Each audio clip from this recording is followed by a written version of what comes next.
ભલે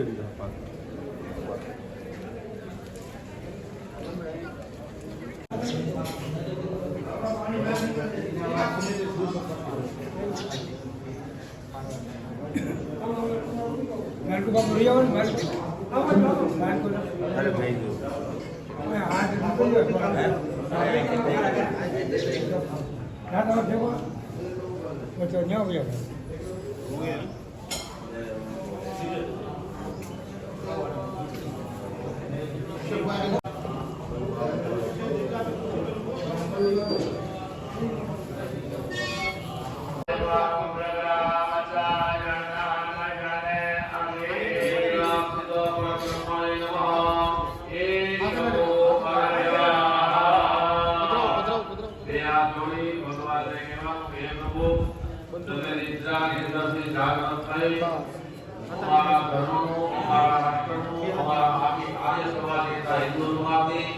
રક્ષા કરવા માટે તમે પૃથ્વી ઉપર વધારો વગાડો ઓમ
ભગવાન ને હાથમાં લઈ સ્નાન કરાવી આપવાનું.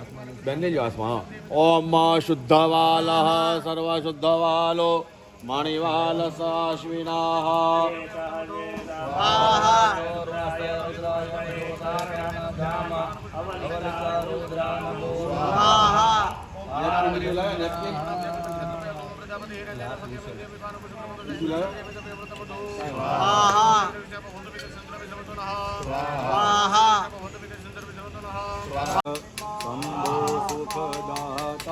પ્રભુ શંભો સુખદાતા પ્રથમ તમારું પૂજન પ્રથમ તમારું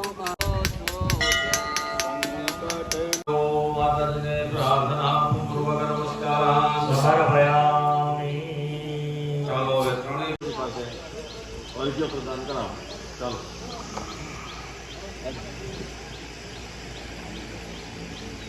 આથી તમે જાગૃત થઈ અમારા ધર્મનો અમારા હિન્દુ સમાજની રક્ષા કરવા માટે તમે પધારો. વગાડો ભાઈ. ઓમ ઉત્તિષ્ઠ બ્રહ્માસ્પદે ઉપપ્રયંતો મરુતઃ સુલાનો વનિત્રમાશુ ભવાચરતા. બોલો હનુમાન જય મહારાજ કી જય.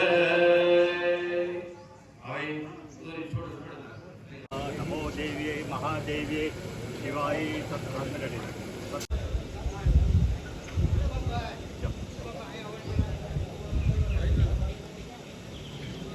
ब्रह्मा मुरारी त्रिपुरंतकारी भानु शशि भूमि सुतो सत्य गुरु चतुग्र दशनिराहु केशव सर्वे ग्रहा शांतिकरा भवन्तु. नवग्रहमनस्तदेवताभ्यो नमः. पूजनाते पुष्पं समर्पयामि.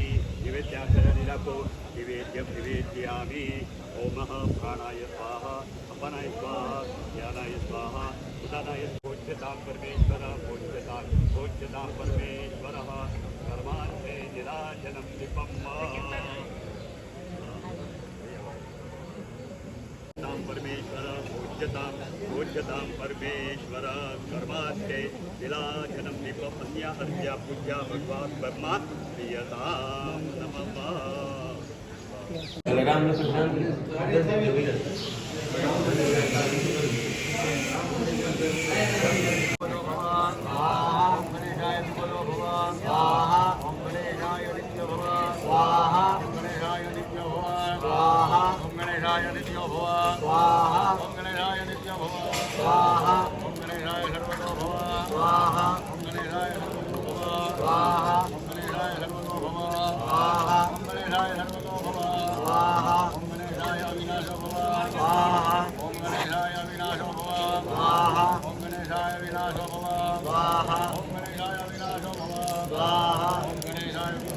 ओम शिवाय विबोधो भव. ओम शिवाय विबोधो भव. ओम शिवाय विबोधो भव. ओम शिवाय विबोधो भव. ओम शिवाय नित्यो भव. ओम शिवाय नित्यो भव. ओम शिवाय नित्यो भव. ओम शिवाय नित्यो भव. ओम शिवाय सर्वगो भव. ओम शिवाय सर्वगो भव. ओम शिवाय सर्वगो भव. ओम शिवाय सर्वगो भव. ओम शिवाय अविनाशो भव. ओम शिवाय अविनाशो भव. ओम शिवाय अविनाश.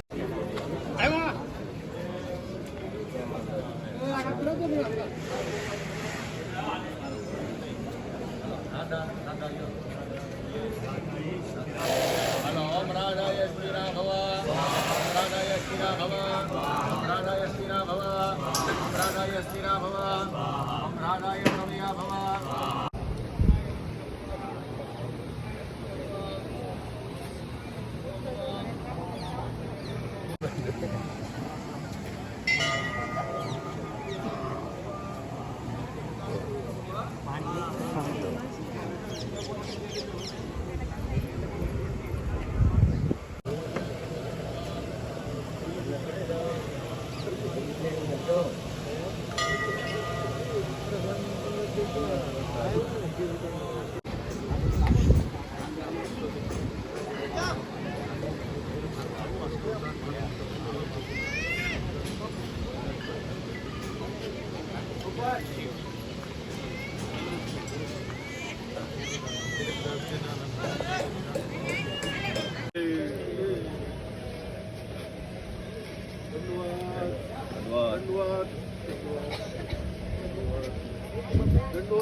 जातुं नमामि रघुपति प्रिय भक्तं वातजातुं नमामि भक्ति भक्त भगवंत गुरु चतुर्नाम बपुवे નાની ખોડિયાર પીઠ મંદિરના મહંત વર્તમાન મહંત જે છે રામલખનદાસજી બાપુ, પ્રેમદાસજી બાપુ, આ બાજુ પણ સંતો માનવદાસજી બાપુ, તુલસીદાસજી બાપુ પણ એ ઉપસ્થિત છે. હમણાં સ્વાગતનું જ્યારે કાર્યક્રમ આવશે ત્યારે એક એક સંતોના નામ સાથે આપણે બધાને પરિચય કરીશું. અત્યારે પરમ પૂજ્ય આ સભાના અધ્યક્ષ શ્રી આપણા લોકલાડીલા એવા પરમ પૂજ્ય રાષ્ટ્રીય સંત શ્રી મોરારી બાપુજી પધારવાના છે. પણ સંતોની એવો મત છે કે બાપુ પધારે ત્યાં સુધી બીજા આપણે સંતોના આશીર્વચનના લાભ લઈએ અને બાપુ પધારે પછી એનો અધ્યક્ષ રૂપે આપણે જે કંઈ વાણીનો લાભ હોય લઈને અને પછી આપણે આગળનું પણ કાર્યક્રમ કરશું. કેમ કે સમય બહુ છે, ગરમી પણ બહુ છે, બહુ તાપ પડતું હોય તો કાંઈ ભગવાને સારું ન લાગે. પણ આપણે ધન્યભાગી છીએ, બળભાગી છીએ કે આવા કુચક્રના સમયમાં, કુચક્ર એમને એટલે કહેવાય કે અનેક પ્રકારથી પશ્ચાત સંસ્કૃતિ, વિદેશી મેન્ટેલિટી, થિંકિંગ જે છે આજની પેઢીની અંદર ગળતો જાય છે. અને આજની શું, હવે આજના ચક્કરમાં 30 વર્ષ પહેલા જેની સંસ્કાર બદલવાનો જેનો સમય હતો એ પણ એમાં રંગાઈ જાય છે. મજા તો ત્યારે બગડે છે કે ભાઈ જૂના પણ એનું સમર્થન કરતા દેખાય છે. તો એને કુચક્ર કહેવાય. કેમ કે આજે ભારતખંડ છે, ભારત વર્ષ છે, ભારત વર્ષની સંસ્કૃતિ, ભારત વર્ષની જે સનાતન ધર્મ છે એ આખું વિશ્વને પોતામાં સમાહિત કરીને રાખેલો છે. બીજા કોઈ પણ એવો મતની અંદર એવું તાકાત નથી કે વિશ્વના સમસ્ત જીવોના જેટલા પ્રકારના જીવ છે એ બધાને પોતાની અંદર સમાહિત કરી શકે, પોતાને લઈને ચાલી શકે. પણ આપણું સનાતન ધર્મ જે છે એ ધર્મના થકી આપણે સુચારુ રૂપથી જન્મ લઈને અને 100, 120 વર્ષ, 150 વર્ષ સુધી લોકો જીવન ધર્મપૂર્વક આરામથી જીવીને જાય છે. એની આપણે પૂજા પણ કરીએ છીએ, આપણે માનીએ છીએ.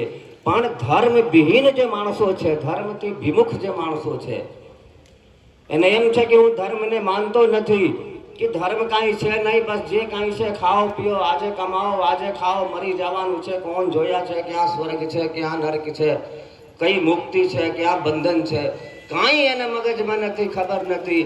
અને અધર્મના રાસ્તે દોડે છે. આપણે જોઈએ છીએ કોકના જુવાન છોકરો ગળો ફાંસો ખાઈને મરી જાય છે, કોકનું બહુ આગ લગાડીને મરી જાય છે, કોકના દીકરા મા બાપને મૂકીને જતો રહે છે, નોકરી લાગે એટલે બહુ પોતાના એના દીકરાને લઈને અલગ થઈ જાય છે. બાપ બેટાનું જે પુત્રનો પ્રતિ ધર્મ છે એ ધર્મ નિભાવતો નથી કે મારો દીકરો કાંઈ બેયો ન જાય, મને છોડીને ભાગી ન જાય, એટલું એને મમતા, એટલું એને ભય સતાવે છે. તો આવી રીતે દરેક પ્રકારથી મનુષ્ય જે છે, જો તમે થોડુંક શાંતિ રાખો, એ છોકરાઓ શાંતિ રાખવા, બધા કોણ છોકરા છે બધા ચૂપ કરાવો. અને અમારી પેઢી દર પેઢી એવી રીતે ગળતી જાય છે કે મનુષ્યનું જીવન બહુ ટૂંકા પડી ગયા છે, બહુ ટૂંકા પડી ગયા છે મનુષ્યનું જીવન. અને એ પર ચડી જાય એવું કોઈ બહુ સારું માતાજી હોય પણ એનું બહુ ઝઘડાનું મળી જાય તો 2-4 મહિના પછી એ પણ ઝઘડો કરવા માંડે. કેમ કે હારો પછી કરવું પડે, ઓલા બોલે તો કેટલા દેર એનું સહન થાય.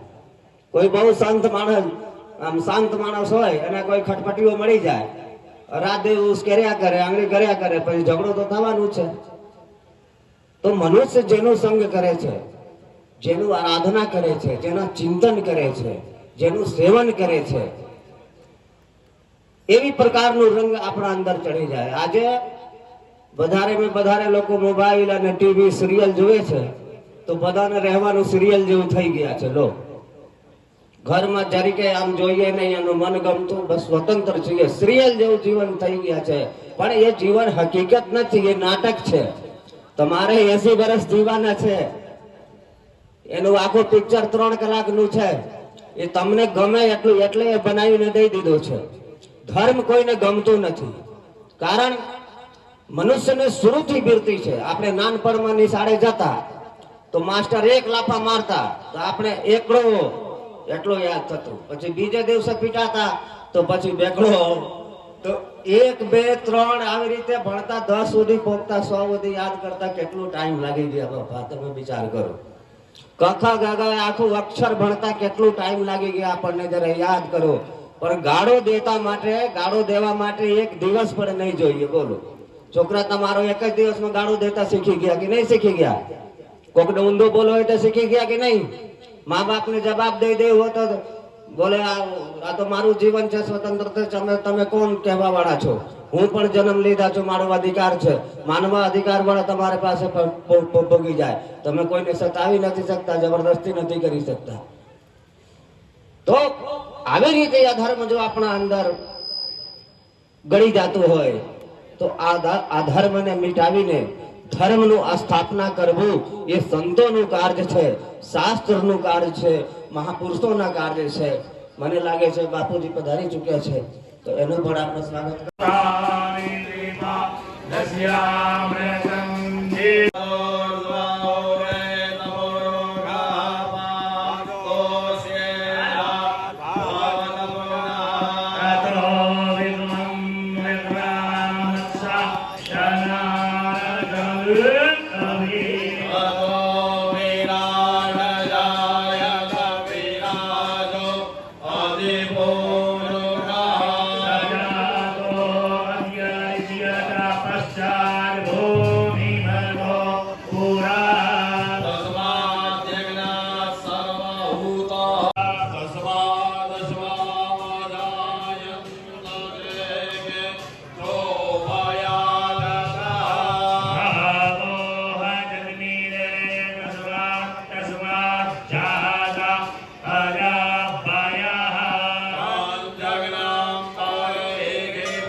कोई बात नहीं, भेजा ना मैं तो बट आम चले हेल्प ले मारो दिख रहा मारो सल को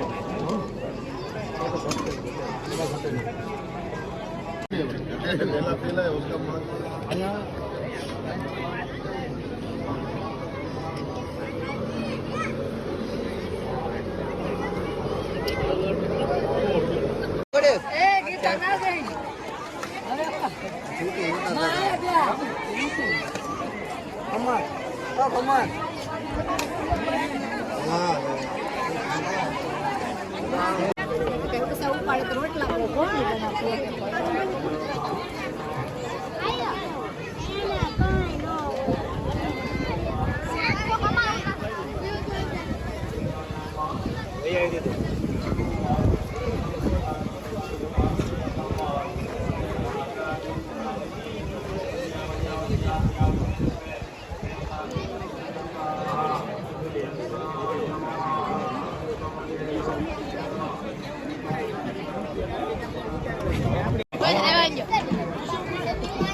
बाकी और सब बैठिए।